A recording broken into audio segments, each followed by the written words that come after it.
السلام عليكم ورحمة الله وبركاته. أهلا بكل متابعيني في كل مكان، يا رب دايما تكونوا بخير. اللهم صل وسلم وبارك على سيدنا محمد وعلى أهله وصحبه أجمعين. ازيك يا أحلى وأجمل متابعين في الدنيا؟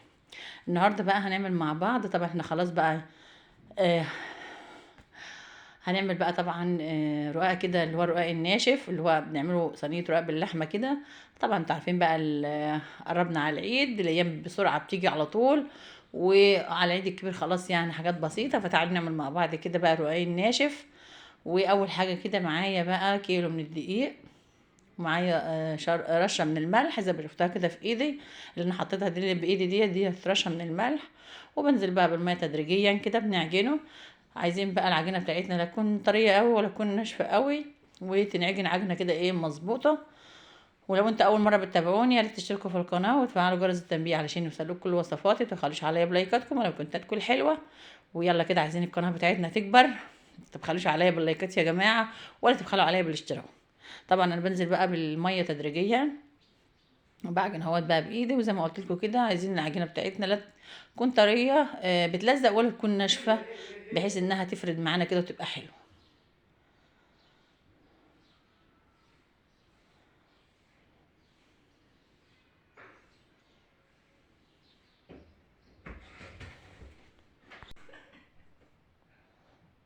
دلوقتي بقى كده اهو تفضلي بقى تغرزي فيها لحد ما بتضيفي بقى القوام بتاع العجينه المظبوطه.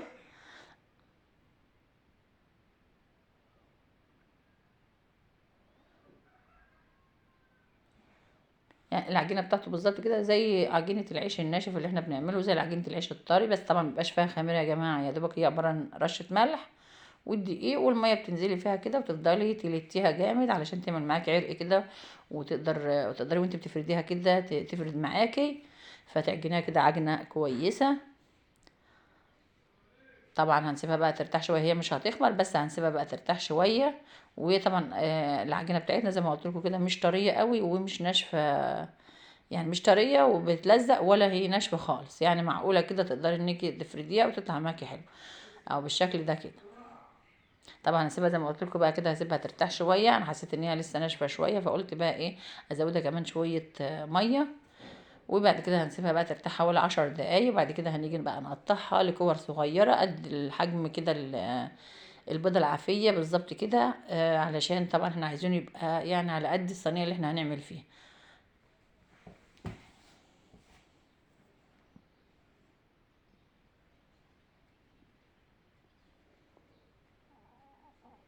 بالله عليكم اللي وصل لحد كده ما يبخلش عليا باللايك، واللي بيشوفني لاول مره يا ريت تشتركوا في القناه وتفعلوه بين اصحابكم كده، يعني تشيروا بين اصحابكم وحبايبكم، وكومنت منكم حلو كده يشجعني. وطبعا بشكر كل متابعيني الجداد اللي دخلوا عندي، بشكرهم وشكرا ليكم وشكرا لدعمكم، ربنا يخليكم ليا وما نحرمش منكم يا رب ابدا. دلوقتي بقى خلاص هسيبها بقى ترتاح، وزي ما قلت لكم كده هسيبها ترتاح حوالي 10 دقايق. هي طبعا ما فيهاش خميره علشان تخمر، بس دوبك بس هسيبها ترتاح شويه. بعد كده هقطعها بقى لكور صغيره زي قد حجم كده البيضه الكبيره اهو بالشكل ده كده. معايا بقى صينيه وهحط فيها رشه ملح وبعد رشه دقيق. وبعد كده بقى هقطعها زي كور صغيره كده. كده بقى قطعته بالشكل ده هوت، وهاخده بقى وهنفرده كده تحت على الطبليه. طبعا مشغلين بقى هنعمله بقى في الفرن اللي هو بالانبوبه. وطبعا بقى بنظبط كده الفرن بتاعنا، اول بقى ما يبدا يحمى كده هنكون بقى ايه عاملينه فردينه كده. وطبعا نفرده قد الحجم الصينيه اللي احنا عايزينها، يعني مش عايزينه لا يكون كبير ولا صغير، قد حجم الصينيه اللي احنا هنعمل فيها الرقاق باللحمه ده يكون قدها بالظبط. طبعا بقى بنلفه كده، بنرش بقى رشه دقيق وبنفرد معانا بالنشابه. وطبعا مع كل لفه كده بنرش شعر الدقيق عشان طبعا ما يمسكش معانا في النشابه، وبنفرده بالشكل ده. يعني حاجه سهله جدا وبسيطه، وتقدري تعمليه كده في البيت بكل سهوله اهو بالشكل ده كده. وتفضلي بقى ترقيه كده لحد ما تبداي بقى يعني تشوفي الطبليه منه، يعني بترقيها قوي لحد ما تشوفي لون الطبليه ظاهر منه. وبالشكل ده بدخله على الفرن. وطبعا انا مولعه من تحت ومهديه من فوق. طبعا احنا كده يا دوبك اول بس ما يشم النار ويبدا يتحمر كده ياخد بقيتين بالظبط زي ما انتم شايفين كده، بنضيره وبنحط بقى التاني، يعني بتبقى واخد لون من تحت بسيط ومن لون من فوق. زي العيش بالظبط الناشف بالظبط، بس ده بيبقى ارق من العيش الناشف، والاختلاف فيه ان هو مبيبقاش فيه خميره. العيش الناشف بيبقى فيه خميره، ده ما فيهوش خميره.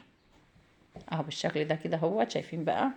طلعاه كده جميل وعلى قد الصينيه بتاعتنا، ووشه واخد تحمير حلو، ويعني احلى ما تروح تشتري، وتشتري الرقاق ده بقى من البتاع بقى نص متكسر ومش حلو. لكن ده كده انت بتعمليه على ايدك نضيف وحلو، وانت اللي عارفه ضامنه الدقيق وضامنه عجنه وضامنه كل حاجه فيه، فحاجه جميله وحلوه ما بياخدش وقت خالص، والكيلو بيرمي معاكي كميه كبيره.